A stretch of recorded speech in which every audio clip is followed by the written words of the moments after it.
खुद को खोजिए, नहीं तो आपको उन लोगों की राय पर निर्भर रहना पड़ेगा जो खुद कुछ नहीं जानते हैं। दूसरों को कब तक मनाते रहोगे? कभी खुद से भी पूछ लिया करो कि आपका हाल कैसा है।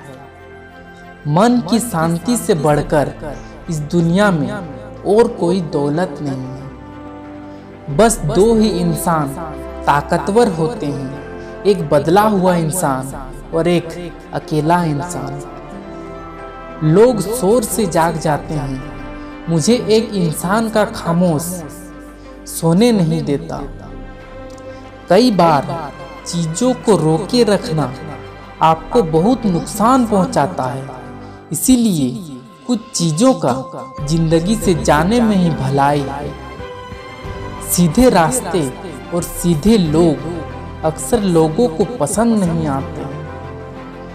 इन दो चीजों की गिनती करना छोड़ दो।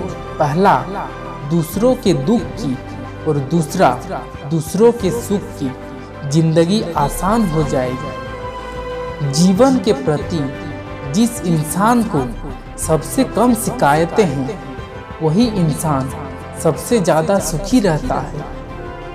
आप अपनी मर्जी से किसी को चाह तो सकते हो, लेकिन अपनी मर्जी से किसी को भुला नहीं सकते।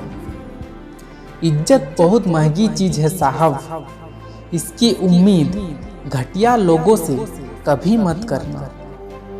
लोगों की बात में आकर किसी की गलत इमेज अपने दिमाग में बनाना सबसे बड़ी बेवकूफ़ी है।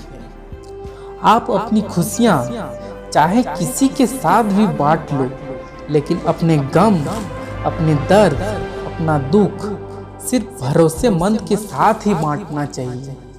कुछ ऐसे हो रहा है रिश्तों का विस्तार, जिससे जितना मतलब उससे उतना प्यार। सही निर्णय भी गलत हो जाता है अगर वो देर से लिया जाता है। जिंदगी में एक ही उसूल रखो, यारी से गद्दारी नहीं और गद्दारी से यारी नहीं। आप किसी से सिर्फ उतना ही मिलो जितना वो आपसे मिलना चाहता हो। पैसों के पास जुबान तो नहीं है, पर वो बोलता बहुत कुछ है। धोखेबाज लोग धोखा देंगे, फिर बाद में अपनी मजबूरियां गिनाएंगे। रात के 12 बजे के बाद वही लोग याद आते हैं जिन्होंने आपकी जिंदगी के 12 बजा दिए हैं।